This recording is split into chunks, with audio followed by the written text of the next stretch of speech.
Fire signs, tignan po natin kung ano yung mensahe para sa'yo ngayong araw. Keep in mind po na ito ay general reading lamang, so hindi po lahat ay makaka-relate, so be open-minded. Sa mga hindi pa po nakasubscribe dito sa ating channel, please subscribe na po kayo and palike na din po ng ating video. At sa mga nais pong mag-avail ang ating private readings ng ating Evil Eye Amulet, ng ating Tears Bracelet, makikita nyo po yung link sa description box. Tarot Intentions by Alian Ray. So, pagpasensyahan nyo na po at nandiyan na naman si Dimitri ng gugulo. Hindi ko alam kung bakit trip niya ngayon. Na every time na nagbi-video ako ay nandiyan siya. Ayan, siguro tinatagal yung mga negative energies. Okay, so tignan po natin kung ano yung mensahe para sa'yo ngayong araw na ito. Spirit Guide, okay. Tingnan natin, ano ba yung mga pwedeng maganap sa life mo ngayon? Fire signs, Aries, Leo, Sagittarius. So, we have Temperance. Okay, this is your energy.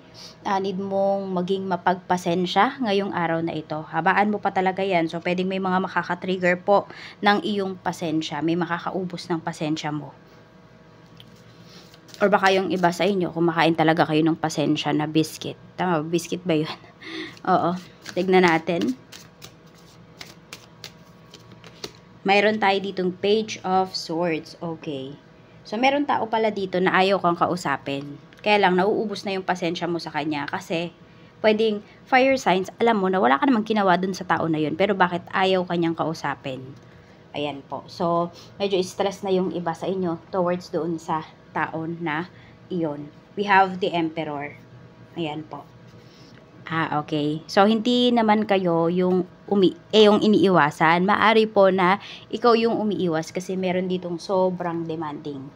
As in, sobrang demanding yung energy na pinapakita rito sa cards mo, sa energy mo. Fire signs ngayon. So, merong sobrang demanding na tao sa life mo.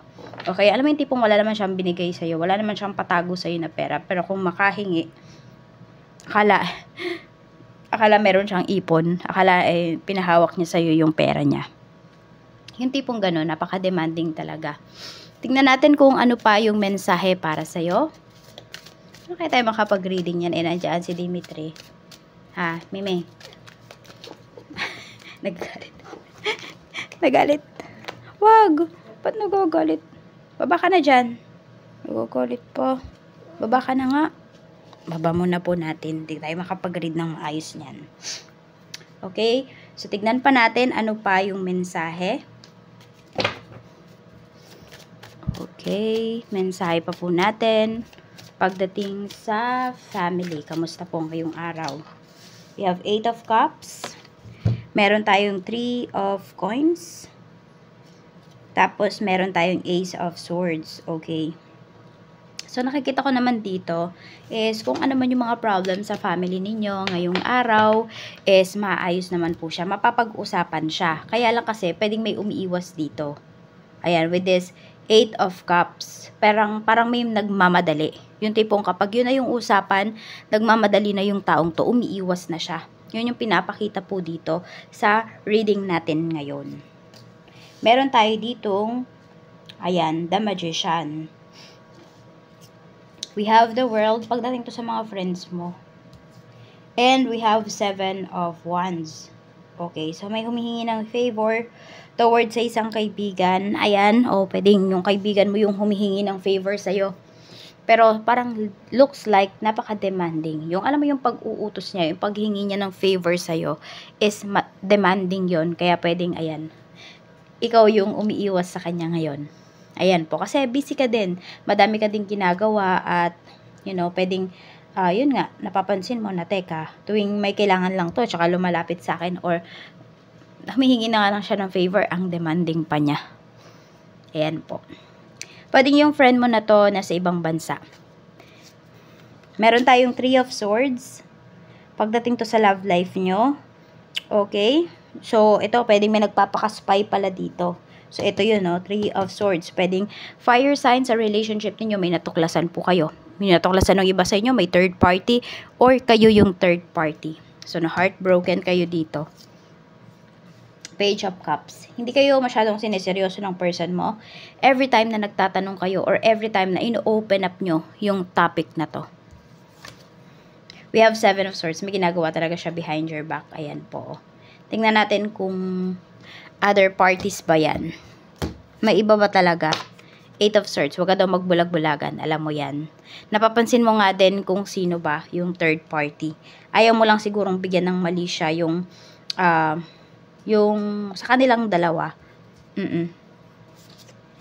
We have the Hermit. Wala namang bisyo yung person mo. I mean, yung bisyo niya yun. Yung bisyo niya mang babae or man lalaki. Ayan yung pinapakita rito sa energy ng relationship mo. Sa kaperahan naman, we have the Hierophant. Meron tayo ditong Ace of Coins. Okay, merong mga nangako sa'yo dito. Four of Swords, parang hinihintay mo lang sila. Pwedeng meron dito, nag-apply kayo ng work. Pwedeng yun yung hinihintay po ninyo. May nangako sa inyo dito, pwedeng isang organization, sinabi tutulungan daw po kayo, pero pwedeng hanggang ngayon, wala pa rin. Wala pa rin yung tulong na inaasahan po ninyo. Ayan kasi yung pinapakitang energy. So, medyo naiinip na kayo dito. Siguro ito din yun, no? Okay, pwedeng ikaw din yung sinasabihan ng energy na to, fire signs na, teka, nanghingi ka lang ng favor, demanding ka pa, bakit ka nagmamadali? So, pwedeng ito din yung energy na yun. Ayan, ito.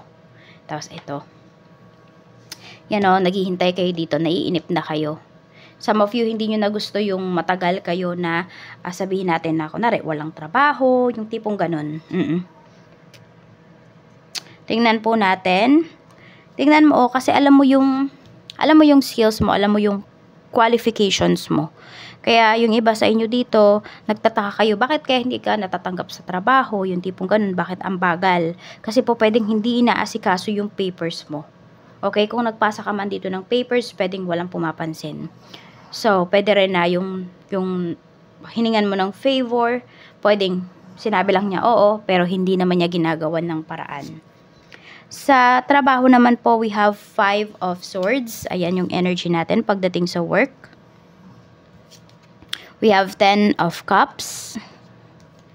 Mayroon tayo ditong Death card. Okay, pagdating to sa work, Strength, may nilalaban ka dito. Mag-ingat lang kayo kasi baka mamaya yung akala ninyo nakakampi ninyo na yung sinasabihan ninyo ng mga problema ninyo pagdating sa trabaho, yun pala siya yung sumisira sa'yo. Mayroon kasi ditong pangtatrador na lumalabas. Ayan po. Tapos ito kaharap mo lagi yung taong to. Baka dahil sa kanya matanggal ka sa work, kaya mag-iingat ka sa mga sinasabi mo sa kanya, sa mga kinikwento mo sa kanya, sa mga plano mo pagdating sa trabaho. Lagi kasi dito na laging may nakangiti sa'yo. Basta tuwing nakikita mo yung taong to, lagi kang hiningitian. Nakangiti ka agad siya sa'yo. So, ikaw naman, akala mo ang gaan-gaan ng energy ng tao na yon or ang bait-bait talaga niya, pero hindi. Nagmamasid lang yung tao na yan. Tinitingnan lang niya at naghihintay lang yan ng mga pwede mo pang sabihin. Kaya mag-iingat ka, huwag ka masyadong magtitiwala. Tignan natin, pagdating naman sa negosyo, we have the Moon. Meron tayo ditong the Lovers. At mayroon po tayo ditong Two of Cups. So, pagdating naman dito sa iyong negosyo, merong confusion. So, hindi ko alam kung meron kang magkarelasyon na ka-deal dito. Kausap mo sila parehas. Tapos, makaiba sila ng sinasabi. Medyo mag-ingat ka kasi tingnan mo, parang nako-confuse ka doon. Or pwedeng dalawa yung kausap mo, tapos pwedeng parehas sila ng surname, ganun, or ng name. Kaya baka malito ka po dito. Ayan, kaya lang, nakikita ko naman, yes, meron manlilin lang dito, pero meron din ako nakikita na mabait pong kausap. So, if ever man merong mga aberya ngayong araw pagdating dito sa negosyo, maiintindihan naman ng tao na yon. So, wala ka naman po magiging problema sa pakikipag-usap sa kanila. Makikipag-coordinate naman po sila ng maayos. Tignan natin kung ano yung blessing na pwedeng dumating para sa'yo ngayong araw na ito. Blessings po, Spirit Guide for fire signs. Mayroon tayo ditong box, so pwede po na may ma-receive kayo ng mga gifts. Meron ma-receive yung iba sa inyo na parcel. Sabi dito, reveal your secret power. So pwede rin na meron kayong ma-unlock na inyong gifts, na inyong skills. We have dog. Ayan po. Hindi ko alam kung may magre-regalo ba sa inyo ng puppy or ng kitten or pwede na yung iba sa inyo pwedeng nagre-rescue kayo dito. Hindi ko alam kung meron kayo lagi dala-dalang box. Yan, baka may rescuer po dito ng mga animals. Yan na, we have childhood home. Oh, merong papadala na mga gamit mo nung bata ka pa. Yung tipong mga sabi natin, yung naiwan ninyo dun sa lumang bahay po ninyo or sa bahay ng parents mo, pwedeng ipapadala na nila sa iyo yung mga naiwan mo pang gamit. Pero ito naman is pwedeng mga hiningi mo talaga to or kailangan mo talaga to. Kasi wala naman akong nakikita dito na masamang energy. O yung tipo bang nagtatampo na energy, ganun, or masama yung loob, wala naman. So, pwede po na ito ay hiningi mo talaga or talagang binibigay na sa'yo ng parents mo para din kasi hindi na matambak doon sa bahay po ninyo. So, ito po yung inyong mga lucky numbers. Sulat nyo na lamang po. We have number 28, 42,